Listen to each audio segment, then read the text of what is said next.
Hello everybody. Do you believe some people can use sorcery or cast a spell to make others sick or even get them killed? Welcome to Alex Storytime, and I am Alex. Today's story comes from Hao. He's now a professional tour guide. At the end of 2006, he obtained his tour guide certificate and has been leading travel groups ever since. To this day, he has been in the profession for 20 years and is now a senior guide. The story takes place in 2007, just a half a year into his career as a guide. At that time, he had just started leading groups independently. Over those 6 months, he performed exceptionally well, earning the satisfaction of the travel agency's supervisor and high praise from the tourists he led. In July 2007, the travel agency assigned Hao a group consisting of faculty members from a school in Tianjin fly to Zhangjiajie. There were 23 people in total, mostly teachers from a key school in Tianjin, including the principal and vice principal. It was a summer vacation, and the principal led this trip as a reward for the school's outstanding teachers, organizing a visit to Zhangjiajie and the ancient town of Fenghuang. Hao was the tour guide for this trip, but it was his first time in Zhangjiajie. The itinerary was 5 days long. The group's flight was scheduled to depart from Tianjin in the afternoon and arrive in Zhangjiajie in the evening, with the official tour starting the next day. Hao joined the group in Tianjin, and on the coach to the airport, he introduced himself and outlined the daily plans for the trip to Zhangjiajie, expressing his hope for a pleasant journey with everyone. The leader of the group was the school's principal, a capable woman in her 50s with short hair, with the aura of a strong leader. Her surname was Wang. Hao interacted the most with Principal Wang, as many decisions required her approval. He found her to be particularly decisive, though she had a short temper.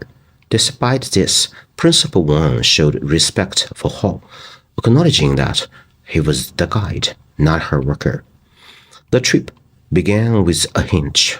After arriving at the airport, Hao collected everyone's ID cards to assist them with check-in and lead them through security to the boarding area. Their flight was scheduled for 7 p.m. and they boarded the plane by 6:20 p.m. The flight took off without issue, but upon approaching Zhangjiajie, they encountered a severe storm with thunder and heavy rain. The plane had to divert to Yichang Airport in Hubei. After deplaning, everyone waited in the Yichang Airport terminal for further arrangement, and morale was significantly affected. After more than an hour of waiting, they received word that the rain in Zhangjiajie had subsided, and they could take off again. Everyone boarded the plane once again. By the time they landed in Zhangjiajie, it was close to midnight. Everyone was quite tired. After boarding the coach to the hotel and checking into their rooms, it was nearly 1:30 a.m. On the way, everyone also met the local tour guide partnering with Hao. She had the surname Li and was a young woman. She was not particularly attractive and spoke with a strong accent, making her difficult to understand. After arriving at the hotel and entering their rooms, within minutes, all the teachers emerged, complaining about the hotel's dampness and the musty smell in the rooms. Some rooms or bathrooms even had many insects. Principal Wang was naturally informed of the situation and was very dissatisfied with these arrangements. She talked with Hao and Li about the issue. Li explained that the area had been experiencing heavy rain, making it very damp. At nearly 2 a.m., it was impossible to change hotels. Even if they could, the conditions would likely be similar. She asked for everyone's understanding, as there was no way to change hotels that night. Hao remained silent. as these arrangements were the responsibility of the local guide according to the travel agency regulations. He was just a regular guide and had no authority to direct the local guide. Eventually, Principal Wang made a compromise and reluctantly accepted the hotel conditions. Despite some troubles, the first day's itinerary concluded smoothly. The next morning, they were set to visit the 5A National Scenic Area of Zhangjiajie. The entire group, along with Hao and Li, boarded the coach. Once on board, Li provided a commentary, but everyone was frustrated by her heavy accent, which made her difficult to understand. Hao found it puzzling. To become a tour guide, one must obtain a guide certificate, which requires passing a language and pronunciation test. How did Li, with such a pronounced accent, pass the guide certificate exam? Hao could not voice his concerns, but many teachers were dissatisfied with Li's explanations, requesting her to speak slower and repeat herself. Li realized that her services were not meeting the group's expectations, and she quickly wrapped up her commentary. The coach then played music, and they arrived at Zhangjiajie. The scenery at Zhangjiajie was indeed beautiful. They first visited Huangshi village, the aerial viewing platform, and later the Yellow Dragon Cave. The group was full of praise for the breathtaking views, and everyone enjoyed the day's activities. In the evening, back at his hotel, Li told Hao, "Today is the first day to get acquainted with everyone. Tomorrow, as per the usual practice, we will take them to a shopping store, and you need to assist me." This is a common practice in the tourism industry, Hao later explained to me. In 2007, accompanying guides like me earned only 51, $7 per day. Guides like Li earned only 30 yuan per day. How do guides make money? It's through collaborating with local specialty stores, bringing tourists to these shops, and earning commissions on their purchases. If customers don't buy anything, the guide has no additional income. If so, the guide was like working for free. So Hao was well aware of Li's plans. On the third day, the tour schedule was packed to accommodate a shopping visit in the afternoon. After breakfast, the group visited Taizi Mountain, then Helong Garden, Tianzi Peak, and Baofeng Lake. Everyone continued to enjoy themselves. After arriving at Baofeng Lake scenic area, there was a guide, a beautiful young woman dressed in ethnic minority attire, who led the group, sharing many legends about Baofeng Lake. The group was very fond of this guide. On the way back to the exit, Hao, the guide, Principal Wang, and the vice principal walked at the front of the group. The vice principal praised the guide's storytelling, and Principal Wang agreed. She said, "Yes, she's beautiful and proficient in her explanations. It would be great if such a good guide could accompany us for a few days." However, while Principal Wang said this, she did not notice that Li was just a few steps behind her. Hao saw it, and at that moment, Li's expression was very unpleasant. Hao understood what was going on, but couldn't do anything about it. In fact, apart from her accent and appearance, Li was dedicated and responsible as a guide, but people fear comparison. As an old Chinese saying goes, when comparing people, some are better off dead. When comparing goods, some are better off thrown away. Li worked hard for 2 days without winning anyone's affection, while a guide encountered for only an hour was liked by everyone. If you were in Li's shoes, wouldn't you feel uncomfortable? Everyone warmly bid farewell to the guide, then boarded the coach. After getting on, the mood changed immediately.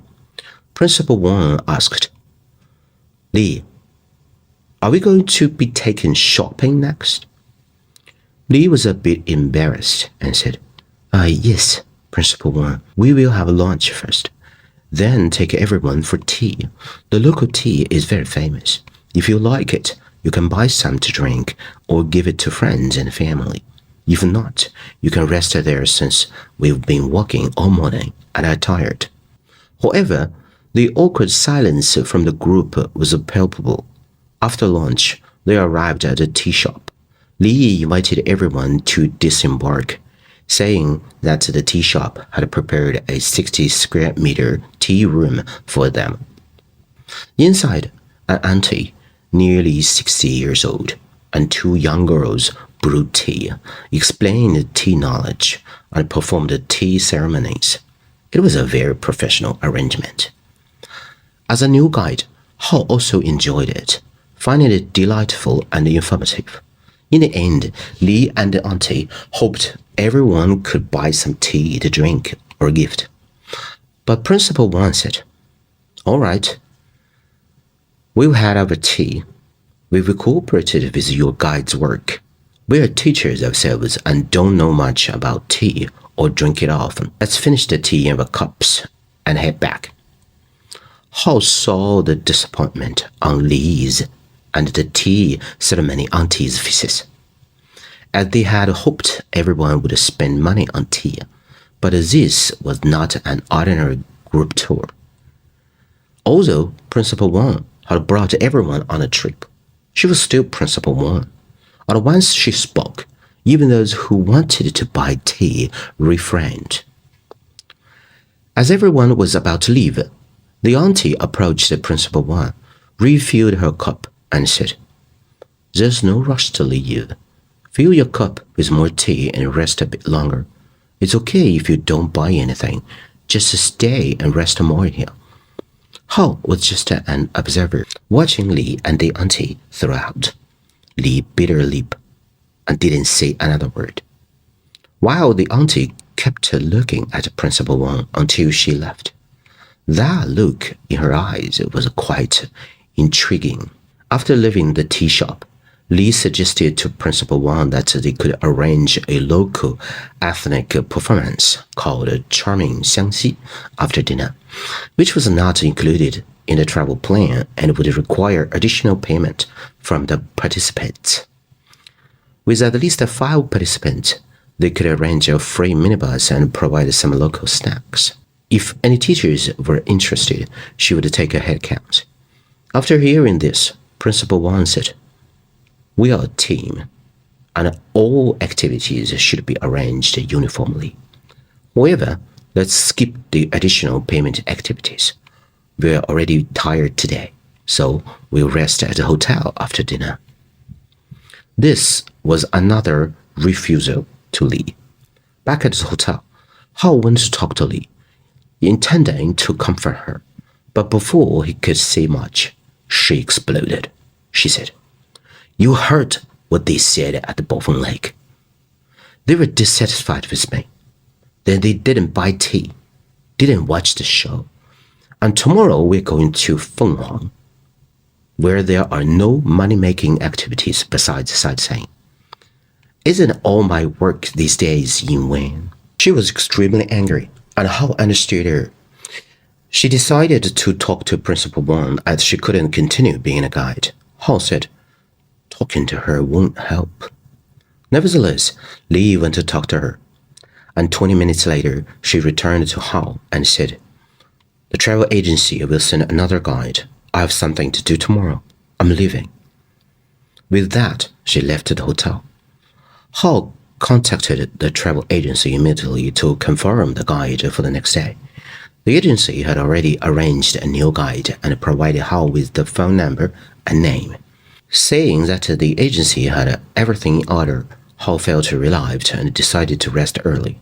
However, before 10 p.m., he received a call from one of the teachers saying, Hao, come to Principal Wang's room right away.